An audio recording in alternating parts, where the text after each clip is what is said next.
Direktorat Tindak Pidana Siber Bareskrim Polri menangkap seorang tersangka pembobol data milik pegiat media sosial Denny Siregar.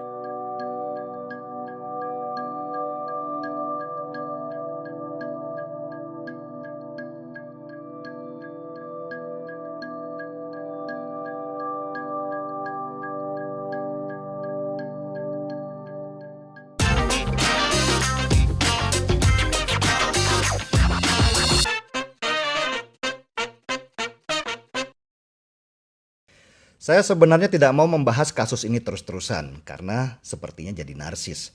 Sebab kebetulan dalam kasus pembocoran data pribadi ini saya yang jadi korbannya. Tapi kasus ini menarik dan bisa sebagai pelajaran buat kita semua supaya kita mengerti apa yang terjadi dan bagaimana menggunakan hak kita sebagai warga negara. Ya kita harus punya hak dong, masa cuma kewajiban doang yang dilakukan. Kasus ini bermula dari bocornya data pribadi saya ke publik oleh akun anonim yang bernama Opposite. Dan kita sama-sama sempat bertanya, dari mana sih si Opposite mendapat data pribadi saya dengan begitu lengkapnya? Dan sesudah saya meramaikan masalah ini ke publik, Menkominfo pun tergerak dan menyuruh Telkomsel untuk melakukan investigasi. Telkomsel kemudian bergerak dan menemukan ada seseorang yang mengambil data pribadi saya dari sistemnya. Mereka kemudian melaporkan ke polisi karena mereka memang tidak mungkin menindak si pelaku. Polisi menangkap seorang pelaku yang bilang kalau dia mengambil data saya dan menyerahkannya ke akun Opposite hanya karena benci kepada saya. Oke lah, motif bisa macam-macam ya. Yang saya khawatir sebenarnya adalah bagaimana bisa seorang karyawan selevel outsourcing mengakses data pelanggan yang seharusnya sangat rahasia dan membutuhkan otoritas orang yang lebih tinggi dari dia. Ini pertanyaan terbesar dari saya dan mungkin Anda semua pengguna Telkomsel. Data kita sangat rentan ternyata karena bisa diakses oleh karyawan selevel outsourcing saja. Berarti sistem keamanan di Telkomsel yang kata mereka punya sertifikat ISO ternyata cuma kaleng-kaleng.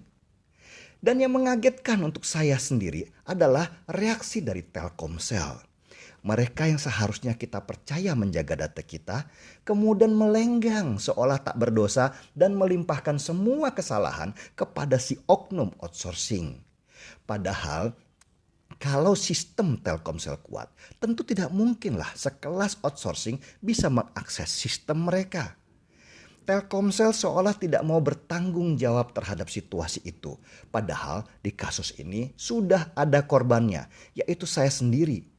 Dengan bocornya data pribadi saya ke publik, orang-orang yang membenci saya akhirnya tahu alamat rumah dan mulai melakukan teror dengan terus mengintimidasi keluarga saya setiap hari. Dan apa yang Telkomsel lakukan kepada saya sebagai korban?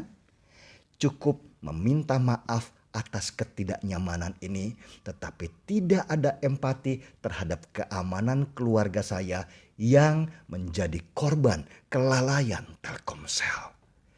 Telkomsel seperti cuci tangan. Mereka membangun persepsi publik bahwa mereka juga korban. Jadi sesama korban cukuplah saling mengerti. Dan saya tidak boleh menuntut apapun kepada mereka karena kesalahan itu bukan pada mereka. Analogi sederhananya begini. Saya titip uang ke teman saya. Terus teman saya itu kecurian. Dia lalu melapor ke polisi dan si pencuri pun tertangkap. Teman saya yang saya titipkan uang itu lalu bilang ke saya, "Den, maaf ya atas ketidaknyamanan ini.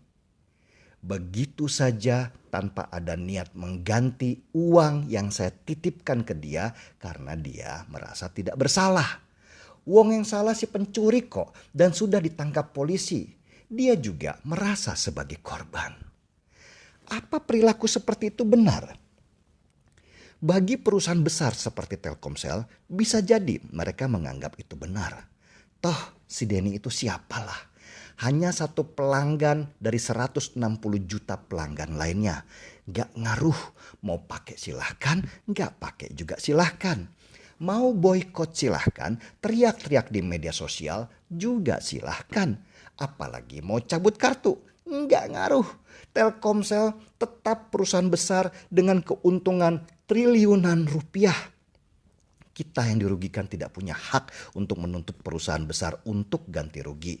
Kalau nanti kita nuntut ganti rugi, dibilangnya begini. Loh, ternyata niatnya mau memeras perusahaan negara kan? Pengen cepet kaya kan? Tujuannya ternyata uang kan?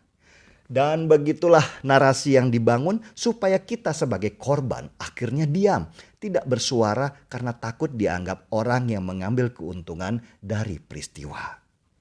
Itu terjadi pada saya sekarang.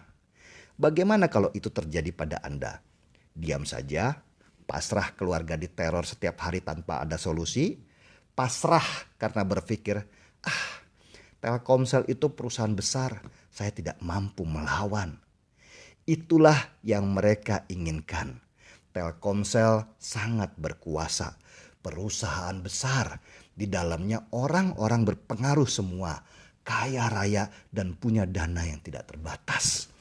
Mereka gajah, sedangkan saya semut yang kalau diinjak saja pasti mati.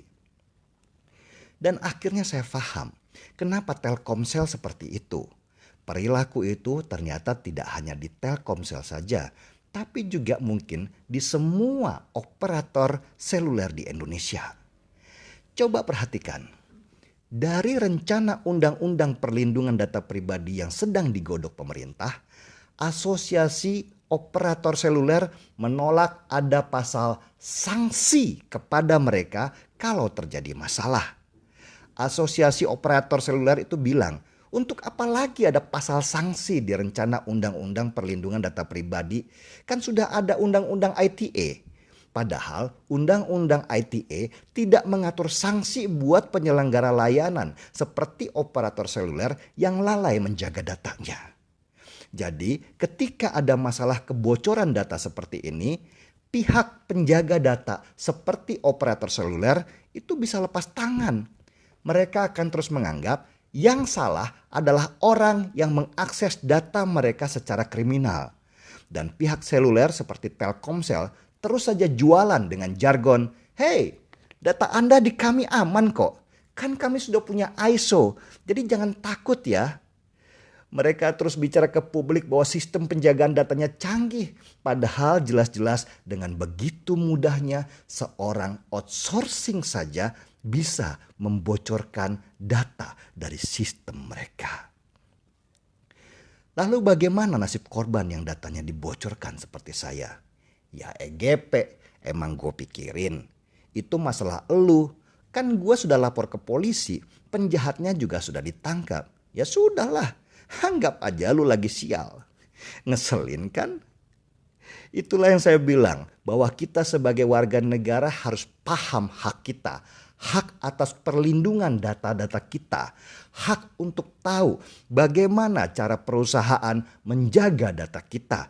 Dan hak untuk menuntut kalau ada kelalaian dari si penjaga data kita.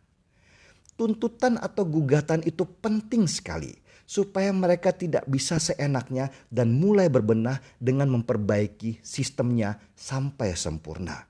Kalau tidak ada yang menuntut, ya mereka akan terus menganggap bahwa tidak ada kejadian apa-apa. Tidak ada efek jerah. Dan itu sama saja mengkebiri hak kita sebagai warga negara di negara dengan hukum sebagai panglima. Jadi mau nuntut berapa triliun, Den? 15 triliun rupiah. Kata seorang teman itu dengan nada sinis menganggap saya memanfaatkan situasi ini supaya jadi orang kaya mendadak. Ya gua ketawa. Dia belum ada di posisi gua yang setiap hari keluarganya mendapat teror sampai terancam persekusi fisik yang bisa saja mengakibatkan kehilangan jiwa buah hati yang tercinta. Lagian cara menuntut 15 triliun rupiah dengan gaya class action itu bukan gaya gua. Itu orang bodoh aja yang memanfaatkan situasi untuk perutnya pribadi seolah-olah mereka peduli. Dan mereka bahkan tidak paham hukum sama sekali. Kalau gaya gua, ya tunggu aja, masih gua pikirin sambil seruput kopi.